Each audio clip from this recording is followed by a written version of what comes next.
मेरा नाम बिपिन गरेजा है और मैं मणिपुर का रहवासी हूँ। मैं कुछ समय तक मुंबई में रहा हूँ, चूंकि मुझ पर फिल्म डायरेक्टर बनने का भूत सवार था।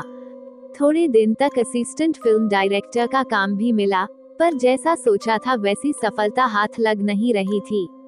इसलिए मैंने फिल्म डायरेक्शन का काम छोड़कर राइटिंग का काम शुरू कर दिया।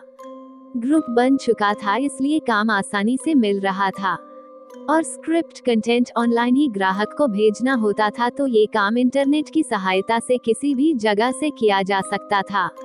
एक बार मुझे हॉरर स्क्रिप्ट लिखने का ऑफर आया, जिसमें गांव की कहानी सेट करनी थी। तो मैंने सोचा कि रियल लोकेशन वाला फिल्म लाने के लिए किसी गांव में कुछ दिन रहे आता हूँ, ताकि कहानी अच्छी बन सके। आगे काफी सोच विचार करने के बाद मुझे किसी ने सुझाव दिया कि उत्तर प्रदेश में चंदनपुर गांव है, जहां पर कई लोगों को भूत प्रेत के अनुभव हुए हैं। मैंने फौरन वहां की टिकट कटवाई और अपने लैपटॉप के साथ वहां जा पहुंचा। बस ने मुझे किसी कच्चे रास्ते पर उतारा। वहां आसपास कुछ पेड़ थे और एक सकरा रास्ता। एक पेड़ पर 8-10 कौवे क्रो बैठे थे। मुझे देखकर वह सारे बेतहाशा चिल्लाने लगे। मैं उन्हें अनदेखा करके गांव की ओर आगे बढ़ गया। आगे कुछ कच्चे मकान नजर आए। मैं उन मकान की ओर जाने लगा तो बाहर बैठे लोग सटासट घर के अंदर चले गए और दरवाजे बंद कर लिए। मुझे हैरत हुई। मैं वहीं एक मकान के पास झाड़ के नीचे बैठ गया। सोच रहा था कि किससे मदद मांगूं। तभी अचानक मेरी नजर ऊपर पेड़ की डाल पर गई।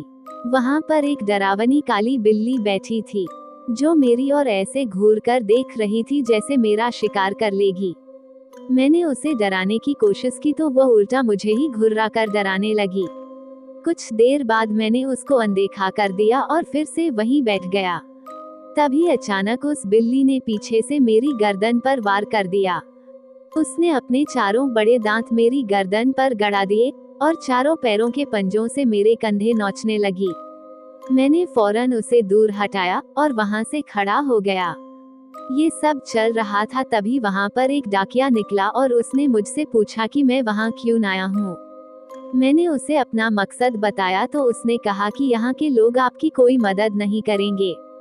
ये सारे डरे सहमे लोग हैं। इस गांव में रात को भूत प्रेत का तांडव होता है। उस डाकिये ने कहा कि सामने हमारा घर है, वहाँ कोई नहीं रहता है। हम इस गांव को छोड़ चुके हैं और पास के गांव में रहने चले गए हैं। आप चाहे तो मैं उस बंद घर की चाबी आपको दे दूंगा। मैंने फौरन हाँ बोल दी, चूंकि वही मेरी सबसे बड़ी समस्या थी।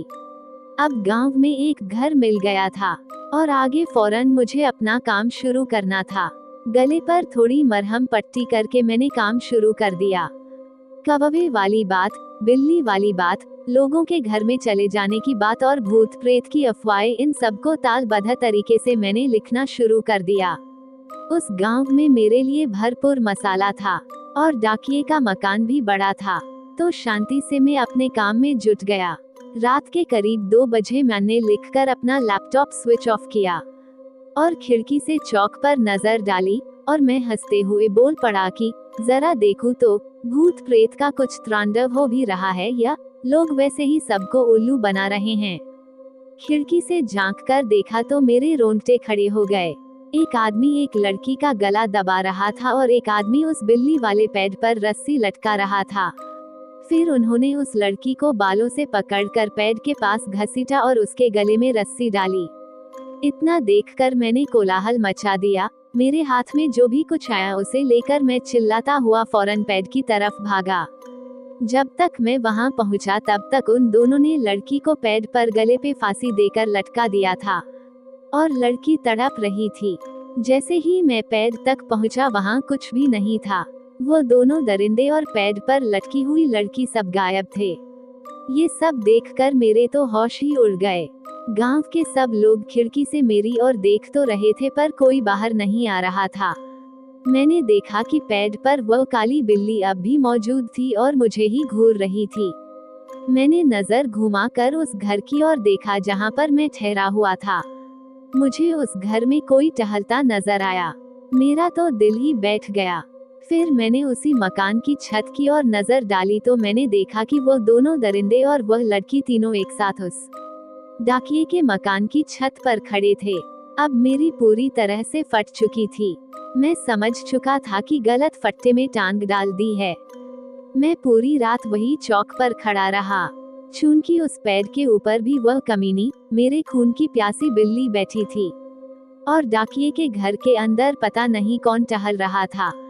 जैसे तैसे करके सुबह हो गई तो मैंने फौरन अपना सामान पैक कर डाला और ताला लेकर दरवाजे की ओर भागा।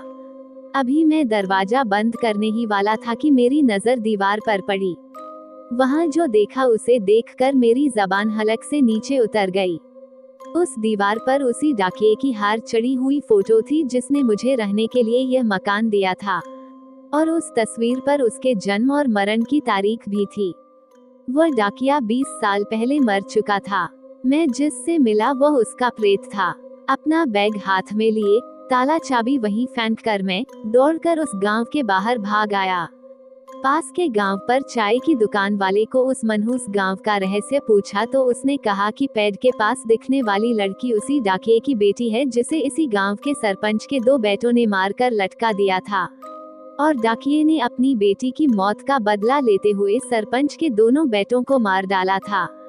फिर सरपंच के डर से खुद जहरीली दवाई खाकर आत्महत्या कर ली। तभी से उन चारों की आत्मा इस गांव में भटकती रहती है और तांडव मचाती रहती है।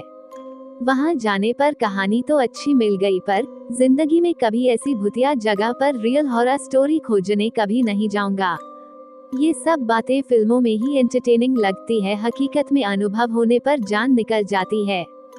यदि ये कहानी आपको पसंद आई हो तो अपने दोस्तों और अन्य लोगों के साथ शेयर जरूर करिएगा।